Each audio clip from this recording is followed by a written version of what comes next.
Hello! Hello everyone, welcome back to the Arrowverse. It has been so long. It's been like a month or two, maybe 3, I don't know, since my first video, but I've been watching a lot of Arrow. And now I'm here to talk about it, okay? It's time for Season 2. If you have not watched my recap of Season 1, there is a link to that in the description. You should probably watch that first, because today we are going to jump right in with Season 2. A couple of quick things. One, I am a little sick right now, okay? I mean, I'm not sick. I'm getting over a cold. Hopefully this nasty nasally sound in my voice doesn't last forever.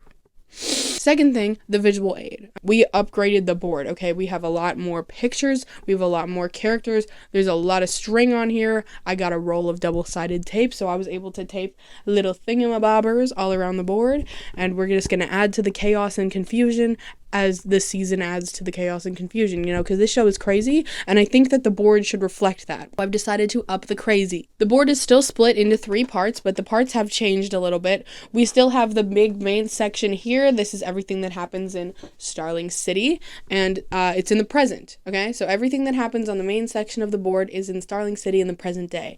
Then we have this little sliver here. This is the island section. The island is called Lian Yu. Remember, it's Mandarin for purgatory, and everything that happens here happens 5 years in the past. Then in the bottom corner, I have decided to change this from like the little villain of the week section to a graveyard.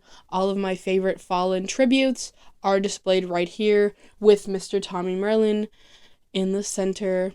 Rest his soul. The color codes are still the same. The colored string, yellow connects family members, relatives, pink connects lovers, crushes, or people who are married, blue connects friends, red connects enemies, white connects people that we're not really sure how they feel about each other yet, green connects characters that are working together, characters that know each other's secret identities, characters that are plotting something with each other. Colors behind the characters denote my personal feelings towards them. So the characters that are outlined in blue I think are cool. The characters that are outlined in pink I call girl bosses. I think they just have a girl boss energy about them. The characters that are outlined in red I hate. I have beef with the characters that are outlined in red. And then of course the characters that are outlined in orange are my favorite because orange is my favorite color. And then everybody else is outlined in green. And if they're outlined in green, I don't really care about them either way. They're just kind of there. We also have some characters on the board that are covered by question marks. They will be revealed dramatically throughout the season, so I figured I would give them my own version of a dramatic reveal. The connections that are on the board currently, this is how we've left everyone at the end of season 1. And also I've added some connections that we get in the very first episode.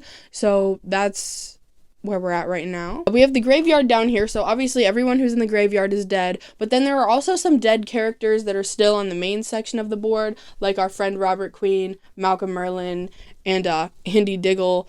They're still on the main board because even though they're all dead, they still like have a huge impact on the story. Like we're still going to be learning things about all of these characters as the story progresses, and that's why they're on the main board and not the graveyard part of the board, because the guys down here rest in peace, but like they don't really have that much of an impact on the plot anymore. But the ones that I kept in the center, they are impacting the plot even from the grave. A week from the day that this video is posted, the next part will be posted. So I'm going to be uploading part 2 a week from now, okay? And if you're watching this in the future, then all the parts are going to be up, so you'll be able to watch them all and right in rapid succession. Fun for you. But if you're watching these as they come out, I will be premiering them once a week. So until we're done, it's going to be like a month-long Arrowverse deep dive, fun-filled month of fun. I don't know. But yeah, so without further ado, grab yourself a snack, sit back, relax, and let's discuss Arrow Season 2. Episode 1, City of Heroes. So when we last left our heroes, the earthquake machine had just gone off in the glades. Tommy Merlin had just been impaled to death. So that's where we ended. Now it's the aftermath of this. It's, I think, a few weeks later. I'm not exactly sure if it's been weeks or months or what, but time has passed. And Oliver is nowhere to be found. So we actually start this episode on Felicity and John Diggle, Team Arrow. So Felicity and John are in an airplane, and they are flying to the island of Lian Yu because they think that's where Oliver is. So they go to Lian they skydive out of this plane, they land on the island, and they're looking for Oliver. And Felicity goes and steps on a landmine. Oh, how freaking clumsy can you get? And then just all of a sudden, Oliver Queen swings down shirtless from a tree, just like Tarzan, and he saves Felicity. Dun dun dun dun dun dun dun dun dun dun dun. Title screen. So we're on Lian but it's in the present day, and Diggle and Felicity are trying to convince Oliver to come back to Starling City because the city needs the Hood. Okay, remember, Oliver Queen is the vigilante known as the Hood. Oliver's like, okay, cool, but I don't want to be the Hood anymore. Have you ever considered my feelings? I'm done being the vigilante. I can't do it anymore. Diggle's like, okay, yeah, whatever, but can you be Oliver Queen? Because, like, your mom, Moira Queen, the Queen of Lies, is going to stand trial for murder soon. So it would be super nice if you could come back home and maybe support your mom and your sister. Okay, remember Thea? Then on top of everything with Moira that's going on, Queen Consolidated, the Queen's company, it's going to go under. Now we get a flashback to the island. In the past, 5 years ago on Lian, Oliver and Slade are having a little training moment. They're bros, they're best friends, okay? And then Shadow shows back up, and her and Oliver smooch a little bit. So it's clear that Oliver and Shadow are in some kind of romantic relationship, and Slade is not really vibing with this. Like, he's friends with Oliver, but if you do recall from season 1, Slade has a kind of a crush on Shadow too. So there's a bit of a love triangle happening right now on the island, and I'm sure that's not going to affect Slade Wilson negatively at all in the future. I'm sure Shadow choosing Oliver over Slade is not going to have any bad impact on Slade. All of a sudden, they have this proximity detector, I guess, and it just beeps. It starts beeping. And now, there's more people on the island. Oliver, Shadow, and Slade are not alone. Back in the present, Oliver decided to come back home to Starling City with Felicity and Diggle, so they're driving in the limousine, and Felicity and Diggle are getting Oliver up to speed on everything that's been going on since he left. We learn about 2 new characters in this scene. Firstly, Isabel Roshev, a slayer, a stunner, a queen. Isabel Roshev, she is going to take over Queen Consolidated. Apparently, she has a history of being, like, this really evil businesswoman. She, like, goes to a failing company, buys it out, takes it over. Also, we learn about this guy, Sebastian Blood. We don't see Sebastian Blood in this scene, but we hear about him because as they're driving through the glades, there's a bunch of graffiti on the wall that says, "Blood for Mayor." And Oliver's like, who's Blood? What's Blood? And then Diggle's like, Sebastian Blood. He's an alderman from the Glades, and he's a politician, but he's not running for mayor because there's not an election going on right now because we have a mayor and he's totally alive. Oliver stops by to see Thea at Verdant. Verdant is the club that Oliver set up in the Glades to act as his secret hideout for when he was doing vigilante shit. And now Thea runs Verdant. She's 18 years old. She's not old enough to drink, but she is old enough to serve. We also learn in this scene that Roy, remember Roy and Thea, they're like a couple now, they're like dating, they're like boyfriend, girlfriend, and Roy has been trying to like pick up the slack since the vigilante left town. He's been running off, trying to beat up criminals, and Thea does not like that. Thea keeps telling Roy that he needs to stop going out and trying to fight crime because she doesn't want him to get hurt. Roy's like, well, Thea, the hood's gone, okay, so somebody has got to take up that mantle. Somebody has got to protect the people. And Thea's like, yeah, the cops, bitch, not you. We also learn in the conversation between Roy and Thea that the vigilante has been presumed dead. Everyone just assumes that the hood died in the earthquake. Oliver shows up, and he starts talking to Thea, and Thea reveals to him that she has not gone to see Moira in jail. A trial's coming up, and Thea tells Oliver that she's not gone to see Moira, because according to Thea, Moira is dead to her. She's not her mom. Moira Queen, not my mom. I don't have a mom. This is what Thea says. She had a choice not to be a mass murderer, and now I have a choice too. And I choose not to be her daughter. This scene kind of ends with a segue to a news channel, and on the TV we hear this news reporter talking about something called the Star Labs Particle Accelerator. I put it on the board, so Star Labs Particle Accelerator. Oh no.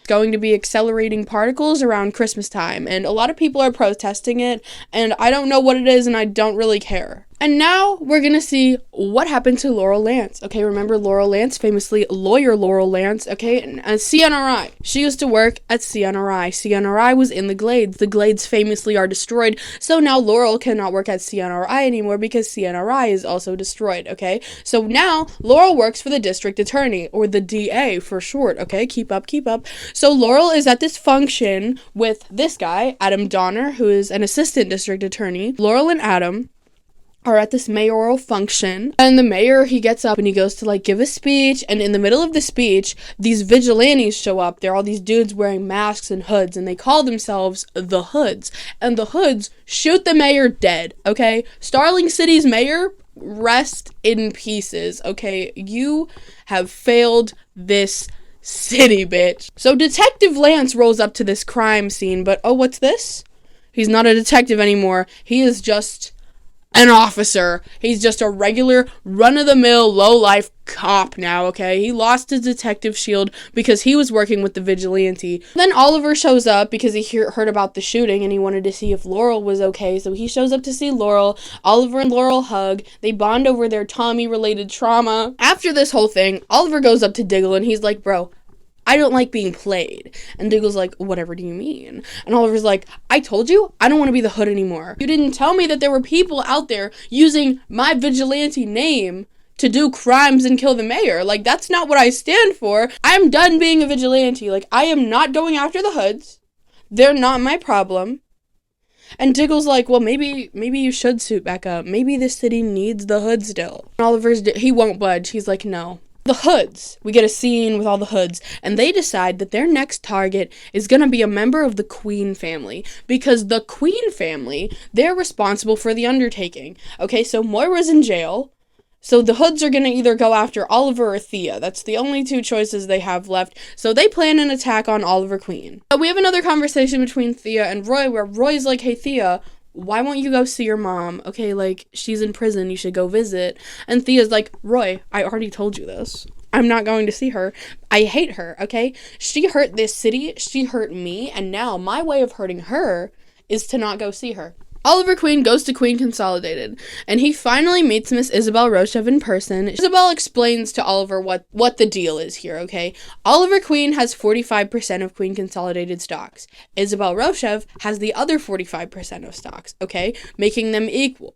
But then, there's still 5% of stocks that neither of them have. And it just so happens that this 5% of stocks is about to go up for auction. And because Oliver Queen has no money left, Isabel is going to be able to buy the stocks, and he is not going to be able to buy them. And Oliver says this banger line, I didn't realize hostile takeovers were filled with so much hostility.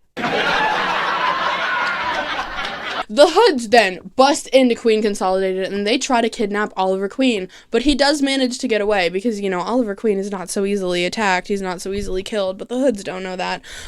So Oliver manages to evade the Hoods, nobody dies in this Queen Consolidated attack. After the attack happens, Felicity and John confront Oliver again, and they're like, listen, dude, you need to suit back up, okay, these Hoods are crazy, and you're the only one who can deal with them. Like, the police can't do anything about it, they're just gonna keep attacking people in your name until you suit back up and deal with these motherfuckers. And this is when Oliver reveals the real reason why he doesn't want to be the vigilante anymore. He starts damn near crying, and he goes, look, there's a part of being the Hood that neither of you are considering. The body count.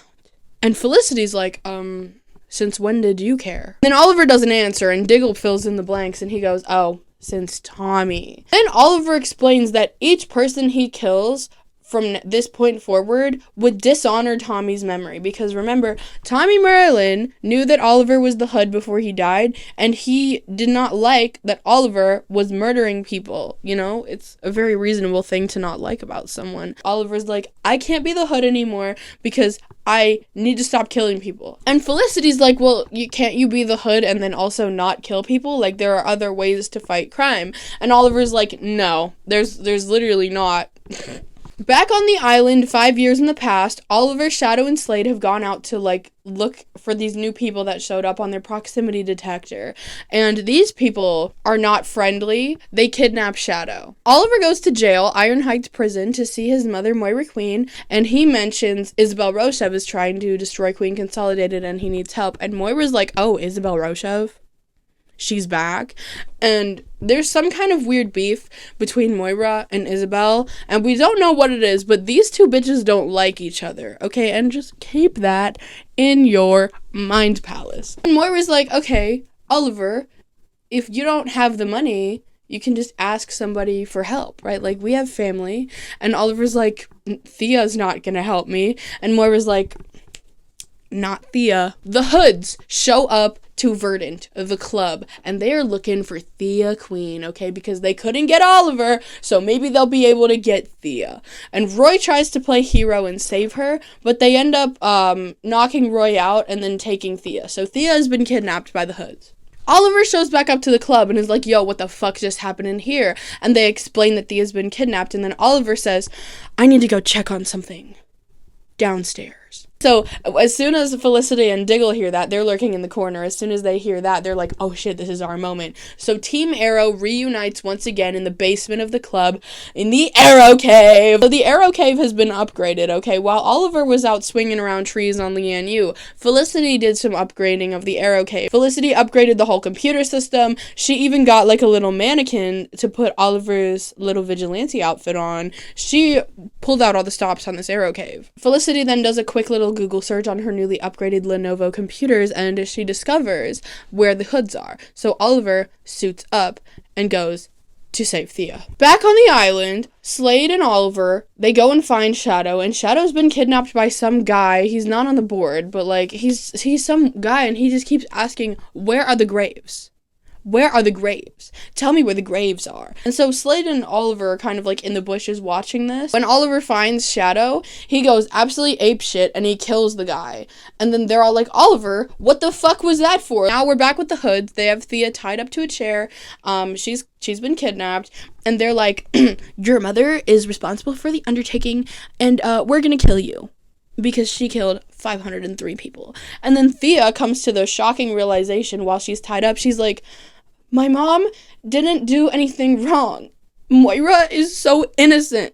Thea starts crying. She's like finally showing some empathy for her mom. She's like, if I was in her shoes, I would have done the same thing. Like, she was probably so scared. And Thea comes to this realization that Moira's actually not evil. And she tells this to the Hoods, and the Hoods are like, don't care, okay, babes? Somebody killed all my friends. Your mommy is responsible. Just when they're about to fucking shoot Thea in the head, the vigilante shows up.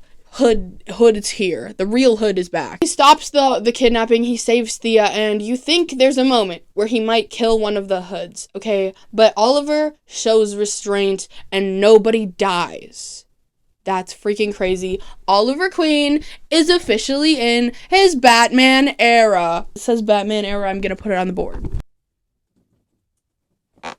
After this whole thing, Oliver goes to see Tommy's grave, and he finds Laurel there, and they bond a little bit more, and she talks about how sad life has been since Tommy died, and Oliver and Laurel come to an agreement that they can't date each other, they can't be together since what happened to Tommy, but they can be friends still, and they agree to be friends, and they love being friends. Then Laurel also reveals to Oliver at Tommy's grave, she's like, hey, Oliver, I know who killed Tommy. And Oliver's like, yeah, it was Malcolm. And then she's like, no, it was the vigilante. So she's gonna use the power vested in her by the DA's office to bring the vigilante to justice, okay? Because the vigilante's back in town now. So Laurel is on the case. Thea finally decides to go see Moira in prison, and they hug. Back at Queen Consolidated, Oliver shows up, and he's like, hey, Isabel Rochev, I now own 50% of the Queen Consolidated stocks, and you own the other 50%, so that makes us partners. And I bet you're wondering, how did Oliver manage to get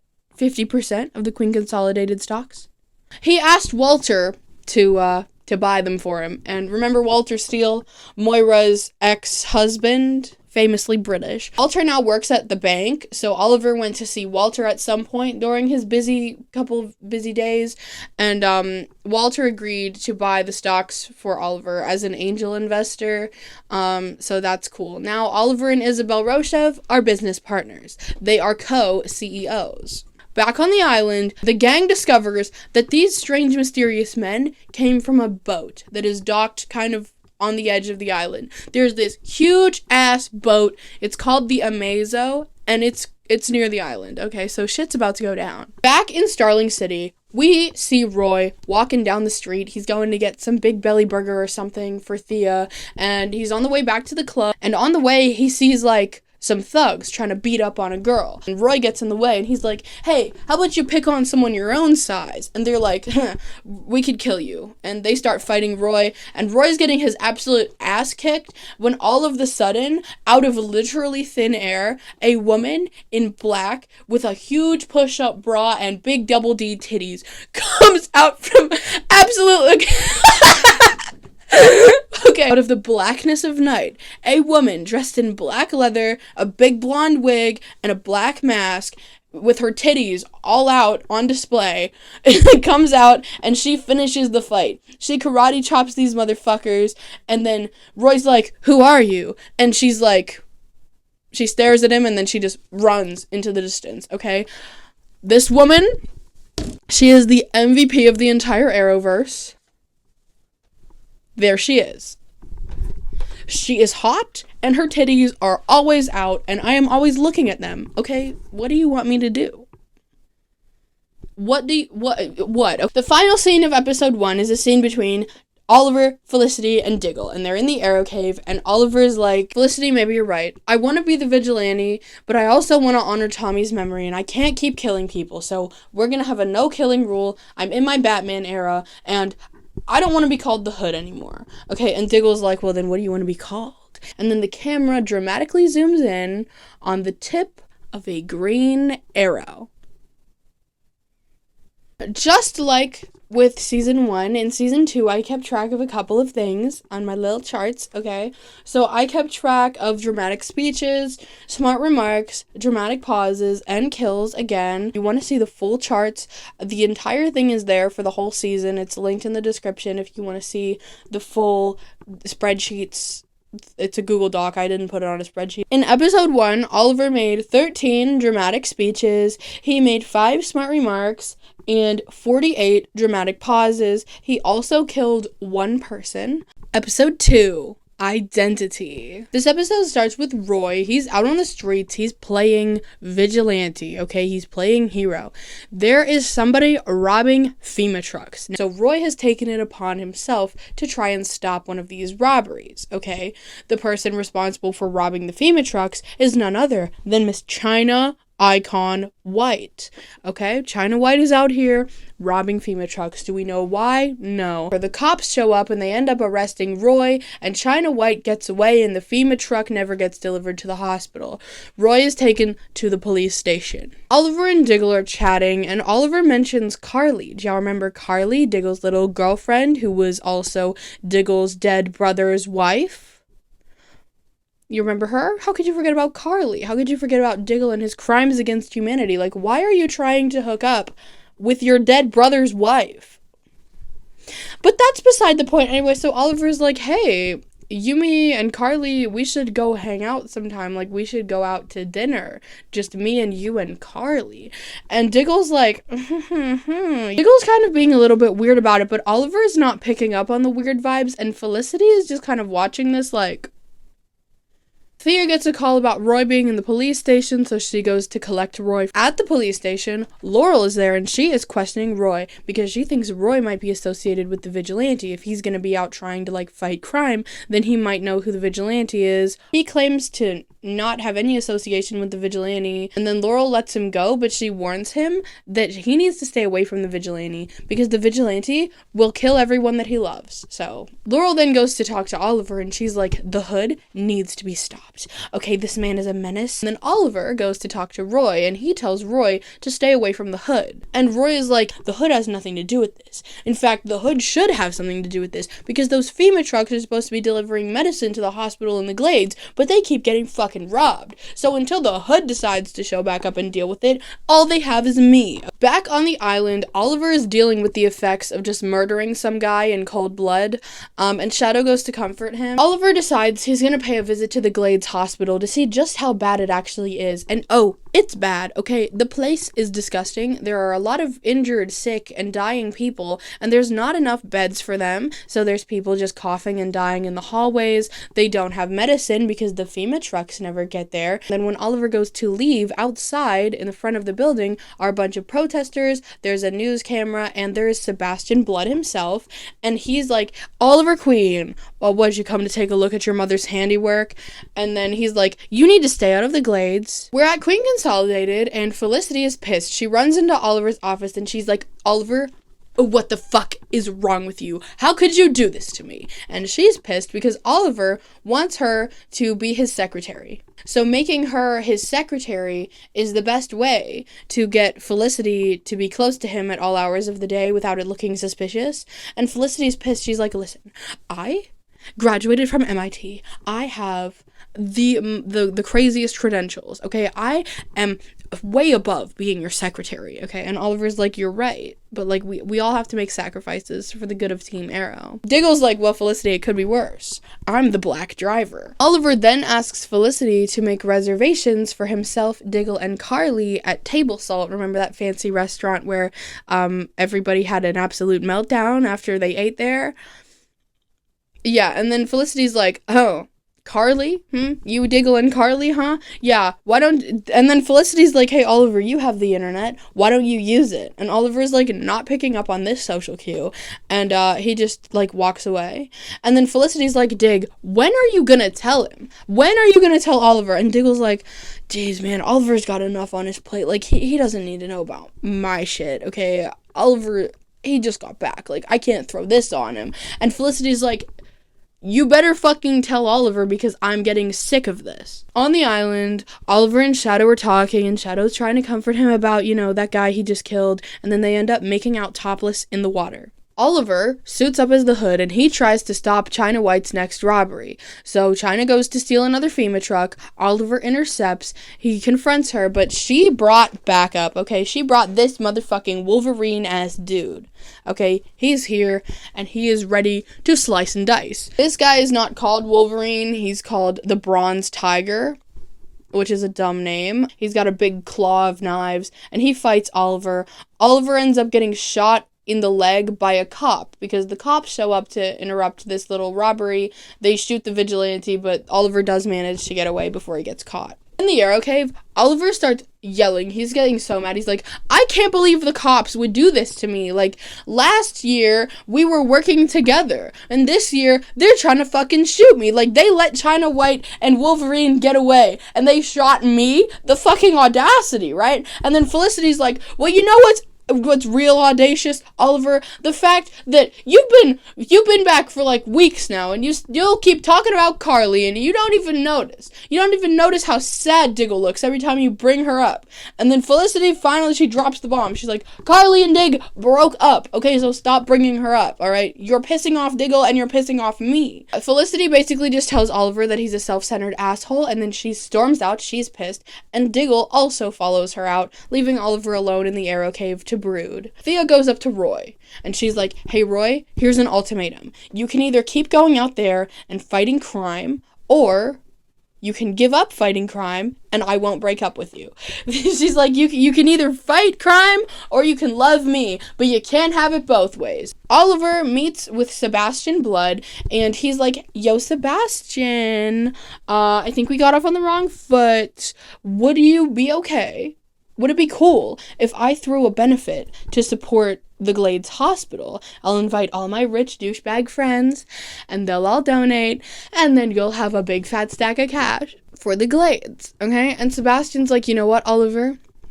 I like your style. I'll agree to this. So Oliver's gonna host this benefit thing. On the island, Oliver and Shadow still making out topless in the river, and Slade sees this from the bushes, and he lurks for a minute before calling out to them, and he's like, hey, I think I know where those men were headed. And Slade pulls Oliver aside, and he's like, hey, kid, don't get distracted by Shadow.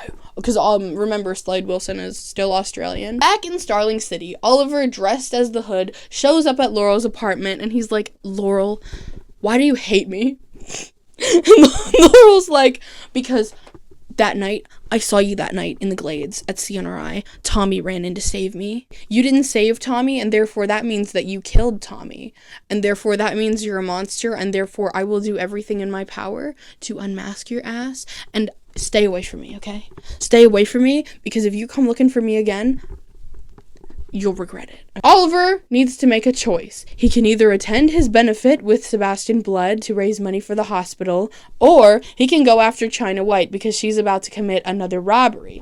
Oliver ultimately chooses to suit up and go after China White. Sebastian is at this benefit and he makes a statement, he makes a speech, and he says Oliver Queen is such a douchebag asshole that he couldn't even be bothered to show up for his own fucking fundraiser. How absolutely ass backwards is that? Okay, that's how much Oliver Queen really cares. The cops head out because they get a report of a hood sighting, but it turns out it was just Felicity, okay? She was fucking with them, she was distracting the cops so that they wouldn't get in the way when Oliver tried to go, stop the robbery. The hood shows up and he starts fighting China White and Wolverine. Diggle is also there. He gets in the FEMA truck and starts driving away. China White runs after Diggle. Oliver is caught up with Wolverine. Oliver beats Wolverine to a pulp and then leaves him on the street, and then he runs after to try and help Diggle. And then he catches China and he ties her up and he ties her to a post, and she's like, "Kill me, bitch. Don't be a coward."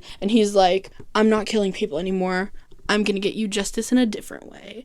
And so then he leaves China White and Wolverine tied up for the cops to come get them and arrest them. And then the Hood and John Diggle deliver the FEMA truck to the hospital.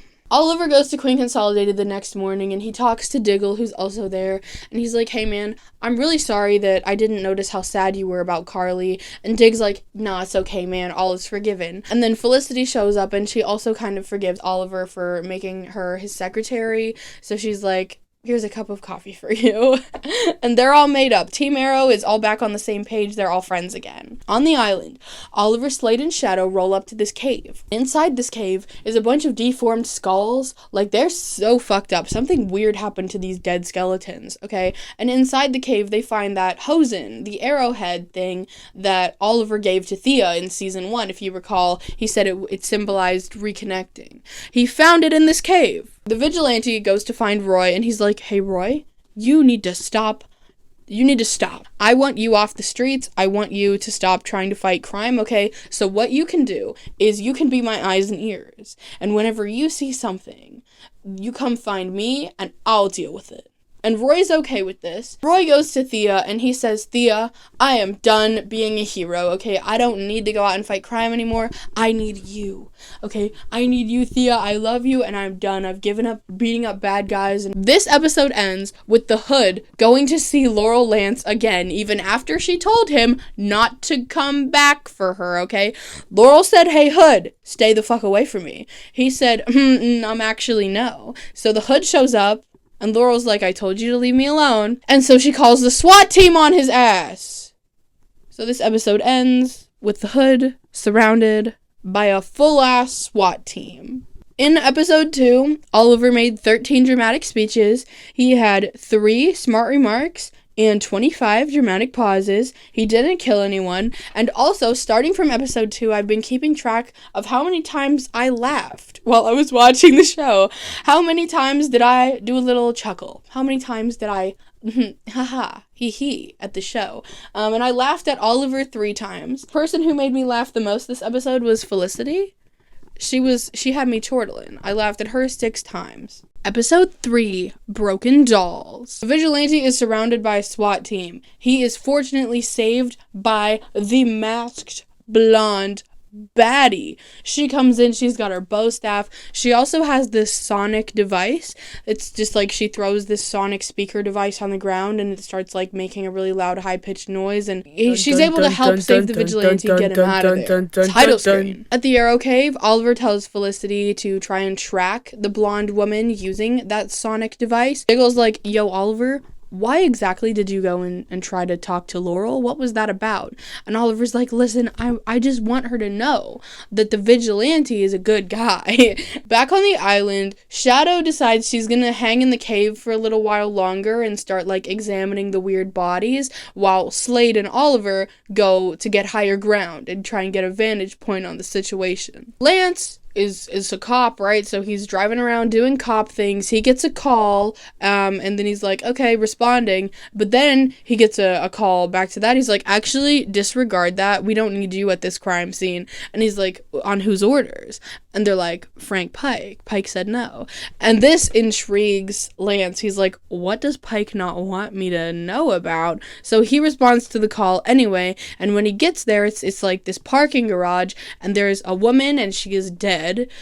She has been petrified in place like a human doll. This is the work of none other than the doll maker, who is a serial killer who, you know, goes after beautiful women, poses them like dolls, and murders them so that their beauty can be preserved forever. And the doll maker was one of Lance's previous cases, like when he was a detective. The reason the doll maker is out is because in the earthquake, Iron Heights prison was damaged, and some of the inmates escaped, and the doll maker was among the escapees, and now that he's out, he's back out here killing women again. And Lance is like, I want to get this son of a bitch, okay? I put him away in the first place, so you gotta let me in, coach. But Frank Pike is like, listen, dude, you're not a detective anymore. You do not have this case, and if you go anywhere near the dollmaker case, I will have you arrested for obstruction. In the Arrow Cave, Oliver's like, hey gang, new priority, we gotta catch this masked blonde woman, because I don't want any more vigilantes running around on the streets,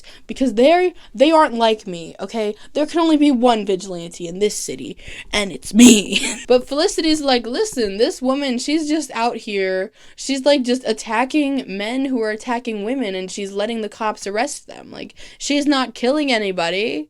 Why don't we leave her be? Then all of a sudden, Felicity gets a call from Officer Lance. I do want to note that Team Arrow continues to call Lance Detective Lance, even though he's been demoted. The vigilante suits up to go meet with Detective Lance. And Lance is like, here's my file on the dollmaker case. I need your help to catch this son of a bitch. The cops, they don't know him like I do. Those other fuck-ass detectives, they don't know this guy like I do. I put him away the first time, and I need to get him again, okay? This is personal, and I need your help. And Oliver agrees to help him because, like, obviously the doll maker is not a great guy to have running around Starling City. Oliver and Lance, they're talking, and Lance is like, look, we don't know how these cases are connected. We don't know how he chooses his victims. I was never able to find that out. And Oliver's like, okay, well, I'm gonna go have a chat with the doll maker's attorney. As the vigilante, Oliver then goes to Roy, and he asks Roy to try and find the hot masked blonde woman. Lance goes to talk to Laurel, and Laurel's like, hey dad, you need to stay away from the doll maker case. I know the doll maker's out, I know you're trying to get all up in his business again, but you need to stay away from this. Thea goes to see Moira, and she's getting ready for her pre-trial hearing. We're meeting with Moira and her attorney, Jean. Jean slays. Jean is so iconic. I absolutely love Jean. She's one of my favorite side characters, so of course I had to print her out and stick her on the board. Jean is a girl boss. Jean is Moira's lawyer, and she's like, Moira, we are gonna freaking save you, okay? Moira's not feeling too good about her odds, okay? She's like, I don't know if I can win over a jury. Like, I kind of was complicit in killing 503 people, and I've made my peace with the fact that I'm probably going to die in prison. And Moira's like, hey, I'm guilty. Like, I'm ready to accept my punishment. And Thea is like, nuh-uh, I'm not ready to accept that. So Thea wants Moira to, like, fight. She wants Moira to testify in court. But Moira doesn't want to. Lance and the Hood team up. They go to talk to the dollmaker's lawyer. Okay, the dollmaker's lawyer can't tell him much because he doesn't know where the dollmaker is, but he does mention that the dollmaker talked a lot about this place called the Bisque Museum, so the detective and the vigilante head to the Bisque Museum. There, they find a phone, and they answer the phone, and it's the doll maker on the other end, and he talks to Lance, and he's like,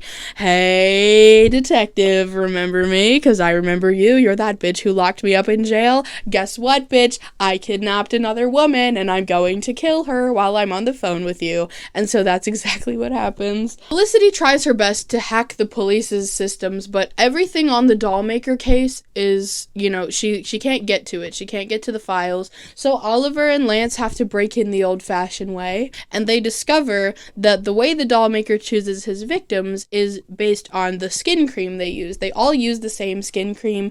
It's called Mermaiden, and it's only sold in like 4 different shops across Starling City. Roy discovers that the black leather woman hangs out with some other girl called Cindy, but she goes by Sin because she's cool and edgy. So now Roy is trying to find this Sin character. Felicity's like, "Hey guys, I got a plan on how to catch the doll maker. I'm gonna go to all of the stores that sell Mermaiden, and I'm going to buy it in each of the stores, and then hopefully we can lure the doll maker out when he sees that I bought it." And then Oliver and Diggle are like, "Hey, no, I don't want to use you as bait." And Felicity's like, "I'm offering, okay? I'm gonna do this whether you want me to or not." On the island, Oliver and Slade climb up a mountain, and they use their binoculars, and they see this big-ass boat. And they're like, "Holy shit, the boat's, like, bombing the island. There's, like, cannons being shot at the island." They realize that they're targeting the wreckage of the plane, so Oliver and Slade start running down the mountain to head to the plane because they're worried that Shadow might be there, and they need to make sure Shadow isn't dead. Felicity buys all that skin cream, and she does get caught by the doll maker. However, she is saved by the vigilante and by Lance. Lance tries to catch the doll maker. Doll maker gets away. Lance gets arrested because Frank said, "Hey, if you get in the way of this case, we'll arrest you." Well, here the cops are to arrest Lance. We're at Moira's pretrial hearing, and the prosecution is the DA, right? It's, you know, the DA. This motherfucking ADA Donner, he's like the main guy who is trying to prosecute Moira Queen. He wants to prosecute her to the fullest extent of the law, and he's suggesting that Moira Queen deserves the death penalty.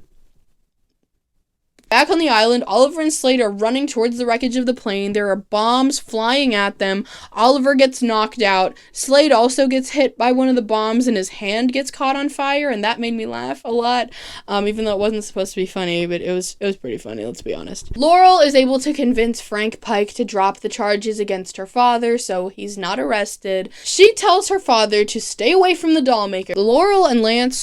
His name is Quentin. Laurel and Quentin are not on the best of terms right now. Roy manages to find this mysterious Sin. Ready? Sin. An icon of her time. She is such a baddie. I love Sin. She is this cool-ass biker chick-looking lady. She's got her hair real short. It's always kind of spiked up. She's always wearing this black leather jacket. Roy approaches her. He's like, "Hey, what you know about that masked woman with blonde hair?" Sin starts running. Roy chases after her. They have this really funny parkour chase scene that made me laugh a lot. They end up running to the top of an abandoned clock tower. When Roy gets to the top of the clock tower, he gets knocked out by the masked blonde woman. Lance ends up getting kidnapped by the doll maker, and oh my gosh, the doll maker also has Laurel, so that's not great. Oliver sees a news report that Quentin and Laurel have been captured by the doll maker, so he suits the fuck up and goes to try and save them. Roy wakes up in the clock tower, and Sin is there, and so is the masked vigilante woman, and Sin keeps calling Roy Abercrombie. The masked vigilante is like, "Who sent you? Did they send you?" And then he gets a text, and it's from Thea, and the vigilante lady, she takes his phone, and she reads the text, and she's like, "Let him go." And then she jumps out the window. The text is about Laurel getting kidnapped, by the way. The doll maker, he's giving this big dramatic speech. It's a really tense scene. Lance is like, "I'm so sorry, Laurel. I didn't mean for this to happen." And the doll maker's like, "I'm gonna fucking kill you, and I'm gonna put you on display in the town square or something." And then, just at the very last second, the Hood shows up, and the Hood stops the doll maker and saves Laurel and frees Lance.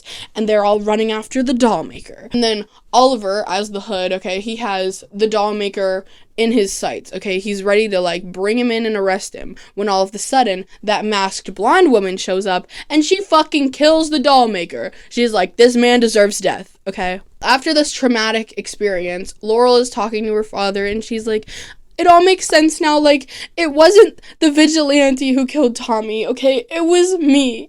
I killed Tommy, okay? Because you told me to stay out of the glades. You told me not to go back to CNRI, but I didn't listen, and I went back to CNRI. And if I hadn't gone back to CNRI, then Tommy never would have followed me in there, and he never would have died. And Laurel's actually not right about this. She is not the one who killed Tommy. The one who killed Tommy is this bitch-ass bitch, Malcolm Merlyn, Tommy's dad. Let's take a little side tangent, because I'm fired up. Let's talk about the moral of Tommy Merlyn's story. In fact, maybe it's the moral of the entire show. This show really likes to focus on the sins of the father and whether or not that's the responsibility of their sons to atone for the sins of the father.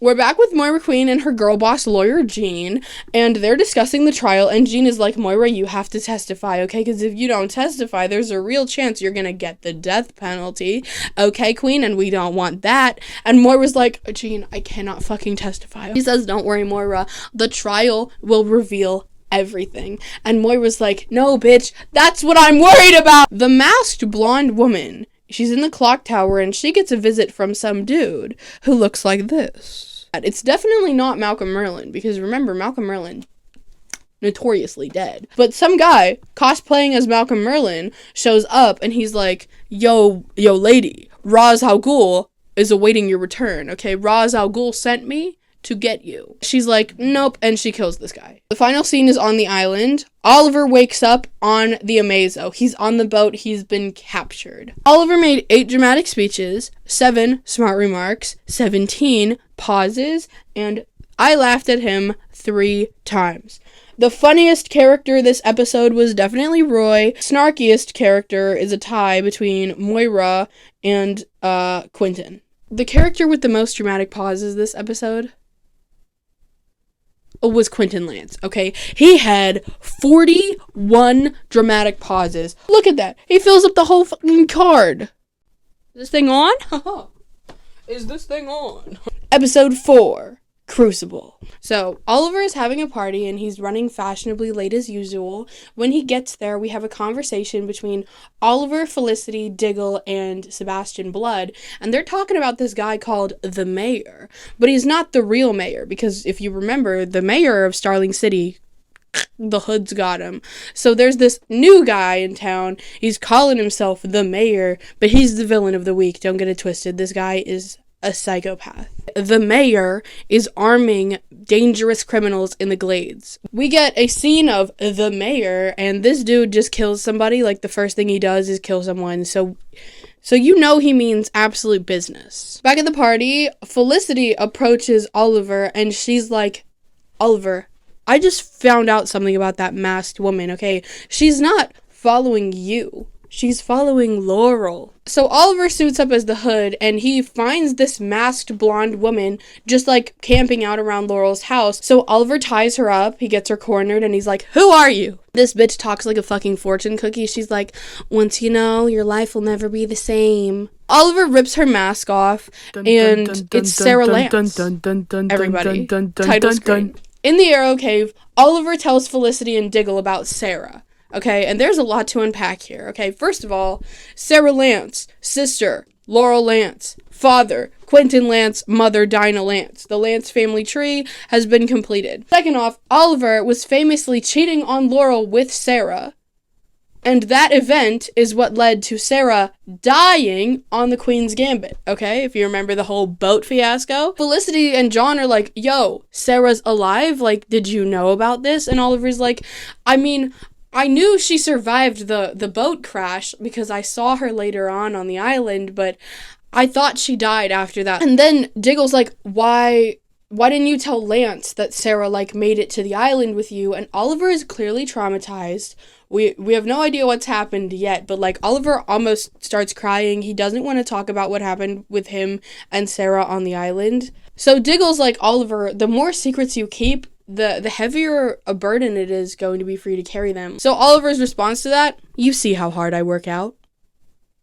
Crazy. So back on the island, Oliver has just been captured. He's on the boat. A new man comes up to Oliver and he's like, where are the graves? So the man shoots Oliver in the leg and just leaves him there. Now we have a scene. We're in the clock tower. It's a scene between Sarah Lance and Sin. Sarah doesn't want to tell her father and her sister that she's back in town because she's not the way they remember her, okay? Something has happened to Sarah Lance and she is not that same girl who got on the Gambit, all right? Clearly not. John meets up with Lila. He wants some intel on the mayor, okay? Remember, Lila is from Argus. They both exchange intel, and then Lila makes a point to let John know that she's single, and then John also lets her know that he's single. At Queen Consolidated, Oliver set up a meeting with Sebastian Blood. Oliver really wants to fix this relationship between him and Sebastian Blood. Oliver's like, hey, I want to sponsor a Cash for Guns event in the Glades, because maybe this will entice the mayor and the people that work for him to turn over their guns. Sebastian thinks this is a great idea, but Isabel is not for it, okay, because she doesn't want to give corporate funds to Oliver so that he can just play hero in the Glades, alright? She can't allocate Queen Consolidated funds for that. Now we get, like, 3 scenes in a row. So we're at the law office. Adam comes up to Laurel and he's like, hey, Laurel, do you want to come out to dinner with me? Like, you've been swamped with work. Okay, so, like, put your law books down. Let's go out and have a casual dinner. So they go out to dinner at a super fancy restaurant, okay? Laurel has 1 glass of wine. Literally 1 glass of wine. Takes about 2 whole sips of it on screen. Adam reveals that he has kind of a little crush on her, and he thought that maybe they could, like, date, and Laurel feels so blindsided by this. She's like, oh, I don't want to be in a relationship with anybody right now. I'm not in the headspace for that, and I didn't think this was a date, so I'm going to leave. So Laurel leaves the dinner, gets in her car, and drives home. She gets immediately pulled over for drunk driving. Need I remind you, we only saw Laurel take 2 sips of wine. 2 sips of wine? And this bitch gets pulled over for drunk driving? I mean, I just had 1 sip and I'm already kind of buzzing, but Laurel gets pulled over for drunk driving. And she's like, there must be some mistake. I work for the DA. You can't pull me over. I'm Laurel Lance. And the cop is just, like, not having this. So, the mayor stole a crate of weapons. Felicity was able to track that crate of weapons, and then Oliver suits up to go steal the weapons back, I think is what they're trying to do. Oliver's able to get to the weapons, but the mayor gets away. So, that sucks. Officer Lance comes to confront Laurel. Lance is a recovering addict. He's worried that the addiction kind of runs in the family, and he's worried that Laurel might, you know, be starting the beginning of a little addiction here. Laurel's not having it. He's like, this was literally 1 mistake. Okay, I had a little bit too much wine at dinner, and then I drove home. You can't compare that to your whole ass drinking problem. And she is literally so pissed at him, she calls a cab and goes home. Sarah and Oliver go to Verdant, the club. It's empty. Okay, so they're the only 2 people there. Sarah asks Oliver what happened to Slade. And then Oliver doesn't answer, and he asks her, where have you been? And she doesn't answer. And then all of a sudden, there's a knock on the club door, and it's Quentin Lance. He came to ask about Laurel. He wants to talk to Oliver about Laurel because he's worried that Laurel has a drinking problem, and he wants Oliver to kind of talk to her and maybe help her before it becomes, like, a huge issue. Back on the boat, Oliver's still in a cage. He has a bullet wound in his leg, and there's also, Oliver got shot with that bullet as a test. If he's able to survive and get the bullet out and stitch himself back up together, then they'll keep him alive, I guess, or I don't know. It's some kind of weird test. Oliver just has to, like, perform surgery on himself and get the bullet out. It's all a test. It's stupid. Oliver goes to talk to Laurel, and she tells him to fuck off. Laurel does not want anybody else's input on her life decisions right now. Back on the island, Oliver does manage to get the bullet out. He stitches himself back up, and then the man comes back to question him about the graves again. Oliver does not respond, which leads to the man realizing that they have the right island. Okay, didn't mention this. Lian Yu is part of a chain of other islands in the North China Sea, and these people are looking for the graves, but they don't know which island the graves are on, and so Oliver, withholding that information, kind of gave it away. So now now they know they're on the right island. At the Cash for Guns event, Oliver somehow managed to pull the funds together to throw the Cash for Guns event. Sebastian Blood is there. Oliver and Sebastian have a little chat. Sebastian reveals some of his dramatic backstory that I don't care about. Also see Roy, he's there. He turns in one of his guns. And then this is the first time that Thea meets Sin. The mayor shows up at this Cash for Guns event. He's like, I didn't authorize this event, and then he starts shooting. Bam, bam, bam. Oliver pushes Sebastian Blood out of the way of a bullet, saving his life, and Roy manages to save Thea, or Sin, I think, but Sin still does get shot. We're at the hospital. Roy and Thea are with Sin. She's going to make a full recovery. Sarah Lance is also there, like, dressed in a baseball cap, trying to, like, hide her identity from everyone so nobody knows that it's her. And then Oliver is also there, and he asks her for help to take down the mayor, and Sarah agrees, but like she's kind of speaking in riddles, and it's like, why are you talking like that? Who are you? Oliver and Sarah team up to take down the mayor. Sarah is about to kill him, but Oliver manages to stop her. Oliver and Sebastian Blood have a bro moment where Oliver's like, yo, Sebastian, you should run for mayor, and Sebastian's like, I could never be the mayor, like, no way. Back at the hospital again, Roy and Thea are still with Sin. They're like best friends now.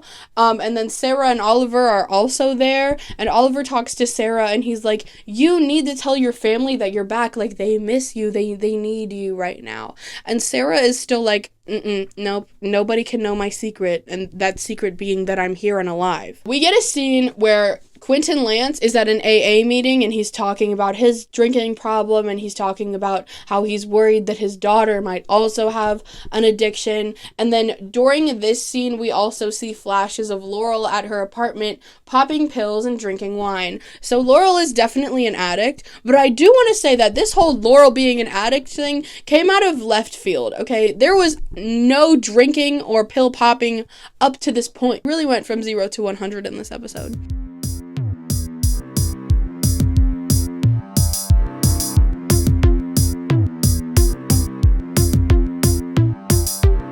Back on the boat, Oliver is taken to another room, okay? He's taken from his cell to another room, and we see a new character arrive. It's Miss Sarah Lance. Sarah Lance is on the boat with Oliver, and she is working for the bad guys. The last thing that happens in this episode is we see that Sebastian Blood is not as great as you might think he is. Sebastian Blood is actually evil, okay? He wears a skull mask. A full-on skull mask, and he's injecting people with, like, weird drugs. We're not quite sure exactly what he's doing. In episode 4, Oliver made 9 dramatic speeches, 4 smart remarks, 38 dramatic pauses.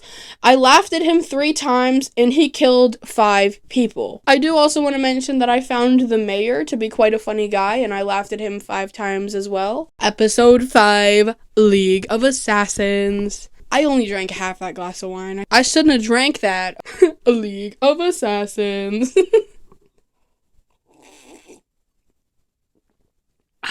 We're gonna need that for this episode. Like, now would be a time to get your favorite beverage, because this is a crazy one. We open on a flashback 6 years ago, the night the Queen's Gambit went down. We see the full scene that we saw in season 1 between Oliver and Sarah when they're, like, making out before the boat goes down. Except this time, Sarah Lance looks a little different because they recast her. Sarah Lance was played by a different actress in the first season, probably because they didn't plan on making Sarah a more important character in season 2. I don't know. But she got recast in season 2, and now she's blonde. She was a brunette in season 1, which is why I drew her as a brunette. Anyway, so she survives, and it's honestly probably a good thing that she didn't make it to the life raft with Oliver, because Robert definitely would have shot her. Back in the present, Sarah is now staying with Oliver at the Queen Mansion because Thea usually stays with Roy, so she's never home, and Moira is staying in a jail cell, so she's never home. So Oliver has the whole house to himself, and Sarah can stay there without fear of anybody, like, seeing her. Oliver again tries to convince Sarah to reveal herself to her father and her sister, but she is so against that. She's like, no. So we're at Iron Heights, and Moira is having a meeting with her lawyer Jean. Thea and Oliver are also there, and she's meeting with the prosecution, and the prosecution is Adam, and oh my god, curveball, Laurel Lance is prosecuting Moira Queen. Okay, the prosecution offers Moira a plea deal. If she decides not to go to court, they will give her life in prison with the possibility of parole. Jean, Oliver, and Thea do not like this, but Moira's like, can I have a few days to consider that offer? Because, sounds enticing. Part of the reason why Moira finds this offer so enticing is because Adam now has access to years worth of phone records and emails. Moira doesn't want the stuff in those emails and phone records to come out. Outside, Oliver confronts Laurel. He's like, what the hell was that? Why are you prosecuting my mom? And she's like, listen, I didn't have a choice, okay? Like, they assigned me this case. It's a new job. I can't really, decide what cases I get. And also, that plea deal, considered a blessing. I had to pull so many strings to get that. Adam is so serious about the death penalty, so your mother should just take this deal, alright? That is my professional lawyer opinion. And Oliver's like, no, I'm not upset that you're prosecuting my mom. I just want to know if you're okay. And Laurel's like, when the fuck will everyone stop asking me if I'm okay? And she storms off. We get another Sarah flashback, and she is serving Titanic energy. She's laying on a broken piece of driftwood in nothing but her bra and underwear, and then she sees a boat in the distance. It is the Amazo, and she tries to flag it down. Back at the Queen Mansion, Oliver and Sarah are having another wonderful conversation that's going nowhere when all of the sudden a man dressed like Malcolm Merlyn, another one of these motherfuckers, shows up at the Queen Mansion, and he starts throwing punches. He is attacking, okay? And Oliver and Sarah manage to fight him off, but the man manages to escape. Oliver and Sarah go to the Arrow Cave to meet up with Felicity and Diggle, and they're talking about that intruder, and Oliver is so convinced that this guy is after him. He's like, this Malcolm Merlyn impersonator is coming after me, okay? And we need to figure out who this guy is. And then Sarah's like, Oliver, you stupid fuck, he's not after you. He's coming after me. And everyone's like, Sarah, what? Sarah drops a bomb, and she reveals that after leaving the island, she became a member of the League of Assassins. That's some bonkers fucking shit, okay? She left the League, and now they're after her because you can't just leave the League of Assassins. She wasn't allowed to leave. The bitch just took off. And so now these MFers are coming back for her. Sarah then goes on to say that she is a murderer, and that's why she doesn't want Laurel and Quinnen to know that she's back. She would rather that her family remembers her for the innocent young girl that she was, rather than the murderous woman that she is now. We get another Sarah flashback. She is rescued by the guys on the Amazo and immediately thrown into a cage. At Iron Heights between Moira, Thea, and Oliver, and Moira is seriously considering accepting the life in prison plea deal. And Oliver and Thea are both like, absolutely not. Why? Why are you so ready and willing to accept this? What are you so afraid that we will find out about you if this goes to court? And Moira does not tell them anything. At the Arrow Cave, Felicity and Sarah are having a cute little moment. Sarah also called Felicity cute earlier in the episode. They figure out where the League of Assassins guy is, and Oliver and Sarah suit up to go find him. They go attack this assassin guy, and this assassin calls himself Alsa something. His name, it's Arabic, it means the first. Okay, whatever. This dude reveals that he was the one who trained Malcolm Merlyn. So, Malcolm Merlyn also confirmed part of the League of Assassins. If you couldn't already piece that together. If you couldn't put two and two together. Malcolm Merlyn is a member, or was, because he's totally dead, was a member of the League of Assassins. Malcolm Merlyn is so dead. He's totally 6 feet under right now. Definitely not alive. 100% dead. And he was a member of the League of Assassins. I need some more wine. So they fight the assassins, but the big boy manages to get away. Back at the Arrow Cave, Oliver stitches up Sarah, and she doesn't even flinch, okay? Her back is also totally covered in scars, just like Oliver's is. In Sarah flashback land, she gets rescued from the cave by some dude, and it's this guy. It's this guy. We don't know his name yet, but don't worry, he'll say it eventually. Got another white man on the board, everybody. Woo! Oliver goes to talk to Laurel, and he's like, Laurel, I don't want to talk about the case. I just want to spend some time with you as friends. And they go out and have a nice friend dinner. Sarah asked Felicity to try and convince Quentin Lance to leave the city because Sarah thinks that the assassins are going to target her family members next, okay? So Felicity had no luck convincing Lance to leave.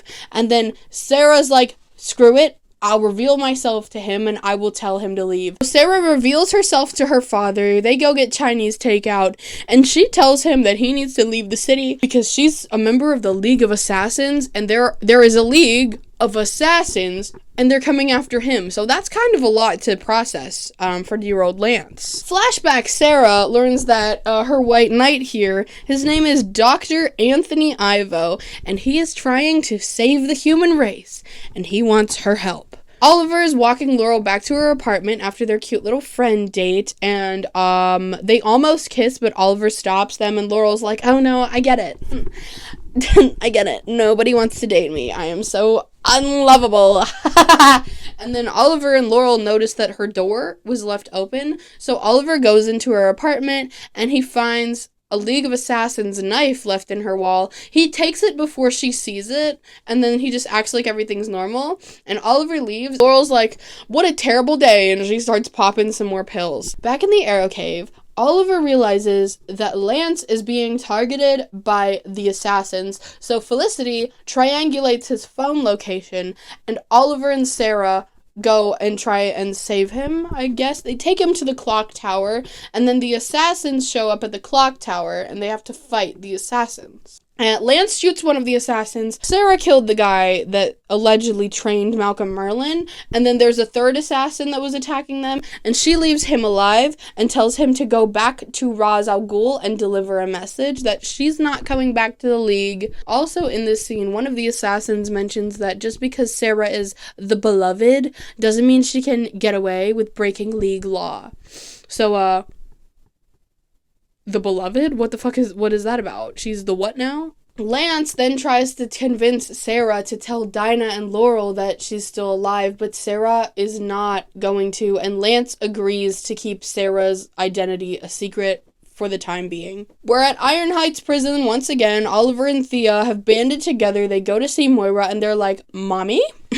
No matter what happens in court, no matter what totally damning evidence comes out against you, we will forever support you, okay? You will never lose us. And Moira's like, okay, fine, we'll go to court. Lance goes to visit Laurel, who is wearing hot pink leggings, just by the way, and they hug and make up. Back in the Arrow Cave, Oliver and John Diggle have a cute little bro moment where Oliver pulls out the good vodka that a friend gave him and said that he would know when was the right time to drink it, okay? So now is the right time, I guess, and Oliver and Diggle drink some vodka, and Oliver finally reveals to Diggle that during those 5 years he was away, he wasn't always on the island. Tea. This episode ends with a final flashback where Oliver has been brought out of his cage and Sarah is there. Oliver's like, Sarah? And then she kicks him and she's like, prisoners don't speak. And then the episode ends. We get some Felicity lore this episode. She was stuck in a gym membership for over a year. In episode 5, Oliver made 12 dramatic speeches, 2 smart remarks, 51 dramatic pauses, and I laughed at him 4 times. He also didn't kill anybody. Sarah had 43 dramatic pauses, and the funniest character was also Sarah. I laughed at her 5 times, and she was really close to tying Oliver with the dramatic speeches. She had 11. Besties, thank you so much for watching. You made it to the end, so like it or not, you're invested in the story now.